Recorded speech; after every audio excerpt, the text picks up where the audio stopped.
My mission is simple, to make you money.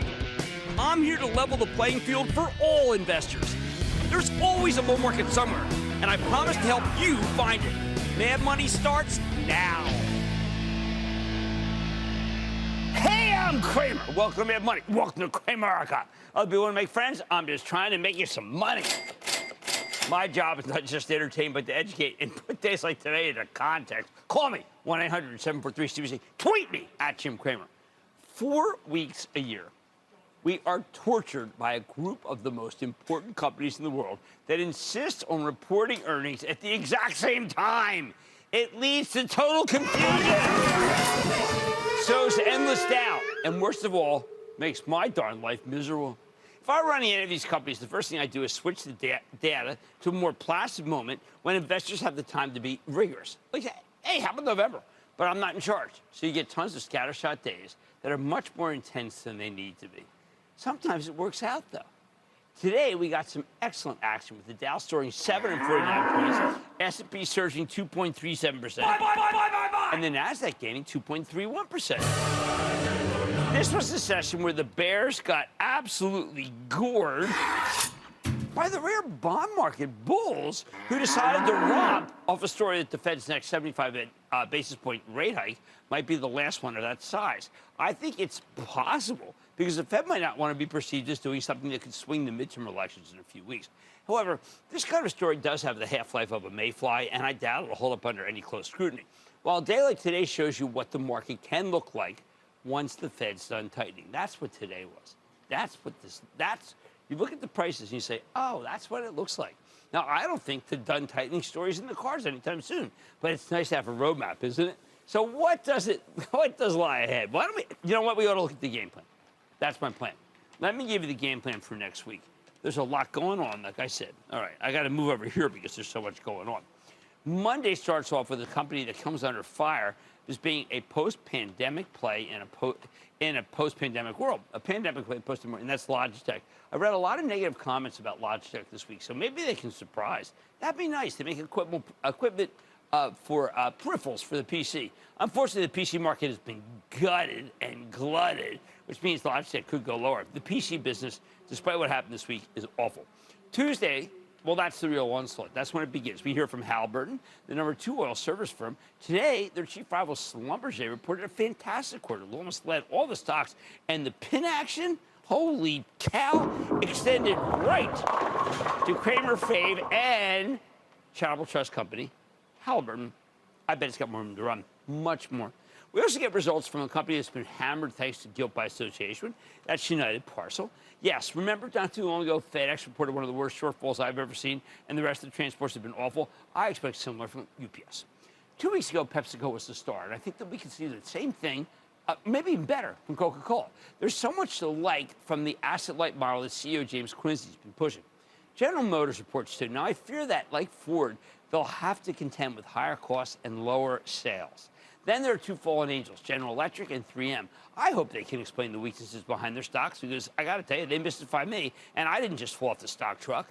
Also in the morning, we get the results from Raytheon Technologies. That's that high-tech defense contractor. Lockheed Martin delivered a terrific number this past week, and I bet Raytheon does the same. You probably want to pick up some Raytheon ahead of that quarter. The war in Ukraine has eaten into our arms stockpiles, and the defense budget wildly goes and grows and grows. It's very much a buy. After the close Tuesday, Alphabet reports, and I'm actually expecting a good set of numbers thanks to the strength of YouTube. This stock got dinged on Snap's miserable quarter before rallying late in the day and finishing positive. But the funny thing is, I believe Alphabet's taking share from Snap because Google search gives advertisers the right eyeballs.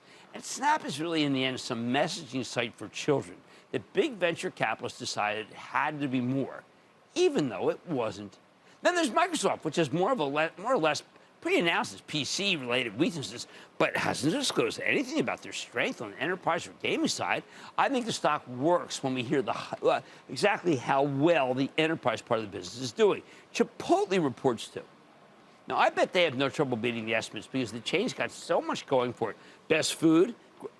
We didn't order from it today. What the heck's that about? great technology, and a workforce that doesn't turn over much. So staffing and training are very easy and, more important, less expensive than most quick-serve outfits. What a terrific story Chipotle is. Hey, you want a terrific story? How about Enphase? I got to see what they say about solar. Remember, that was this one was the #1 theme of the third quarter. So many people love this stock. It's been fabulous. My guess is this stays that way. Now, I haven't had worried about Visa. Why? Well, I know there's lots of traveling, and that should help Visa. But I hear its fee structure may be under fire. I didn't like the reaction to American Express today, which was a good quarter. My advice, let's wait and see. No jumping ahead on this one. Visa's got too many complications. Wednesday, fallen angel Boeing reports. So will this be the quarter they finally tell us good things? I hope so, but hope is not part of the equation. On the other end of the spectrum, I always enjoy Bristol Myers because they tend to announce good things on their call. After the close Wednesday, we hear from the Meta platforms, the old Facebook. And by the way, I'm the only believer in this stock. I think Mark Zuckerberg doesn't really care for it as much as I do. I think Facebook and Instagram, he's the founder, CEO.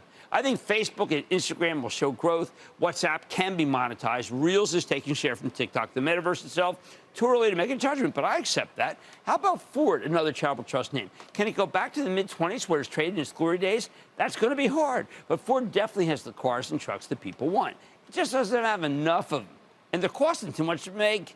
ServiceNow announces its quarter two, and we have to remember that this amazing software company missed on one small line last time, yet the unforgiving market obliterated stock. I hope that's over with. Thursday morning, we hear from two great industrials, Caterpillar and Honeywell. Both stocks reflect nothing good.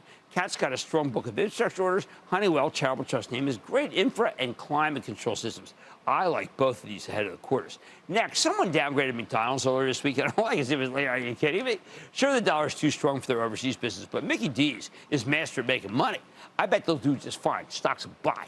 After the close, we hear from two real controversial stocks, Apple and Amazon. These we own both for the charitable trust. There's been so many stories written about how Apple's doing poorly that unless it really implodes, I doubt there'll be that much downside. Remember, my watchword, own Apple, don't trade it. As for Amazon, it's supposedly not doing that well on Prime days. But I think the brilliant decision to broadcast all the Thursday night NFL games on Prime is working well for them. Plus, the people who work at Amazon Web Services recently told us the business is terrific, and we know their advertising division is doing well, certainly much better than Snap's. I like Amazon very much. Also, after the close, we get the results from T-Mobile. And I got to tell you, today Verizon reported some very weak numbers. But I'm wondering if they aren't once again donating market share to T-Mobile. While AT&T finally did well this quarter, I think T-Mobile's still doing better than everybody else. Friday is oil day. It always is. Both Chevron and Exxon report. You know what? They're going to be terrific. For the first time, they'll both be good. And as I constantly tell Investing Club members when I'm trying to teach them, the oil industry is brimming with cash, which is why we own so many of them for the trust. I think business is so good the big integrators can print whatever numbers they want.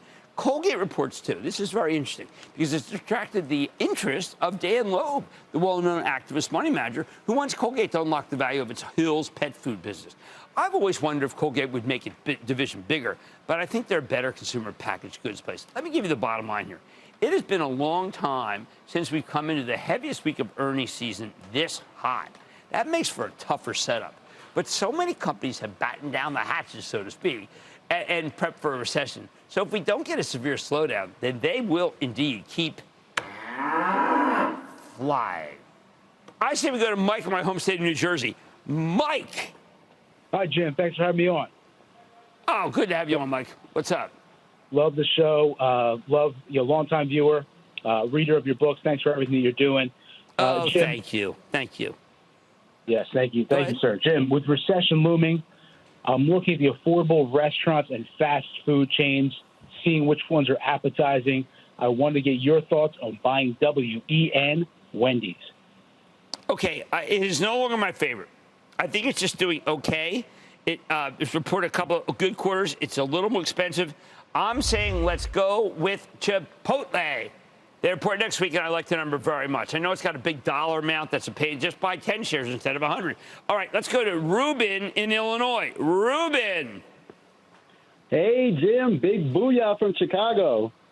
Oh, hey, I'll see you soon. I'm going to Binny's tomorrow, doing a couple bottle signing of my Mezcal Fosforo. It's actually my wife's, but drop by a couple of Binny's, and we're going to have a great time. I intend to see you there. Please, what's up?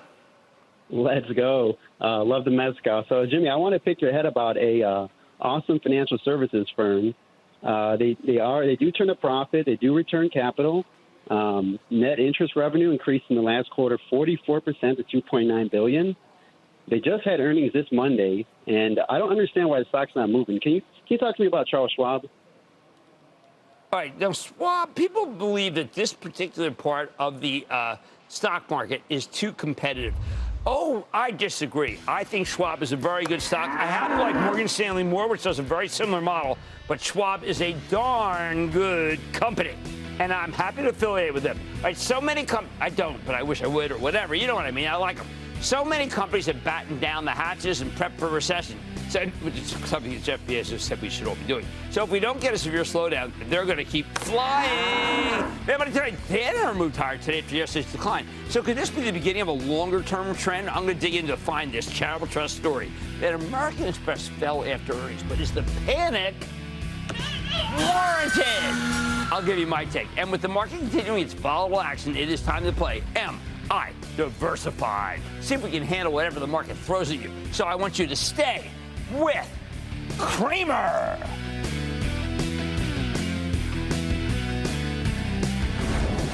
Don't miss a second of Mad Money. Follow @Jim Cramer on Twitter. Have a question? Tweet Cramer. #MadTweets. Send Jim an email to madmoney@cnbc.com or give us a call at 1-800-743-CNBC. Miss something? Head to madmoney.cnbc.com.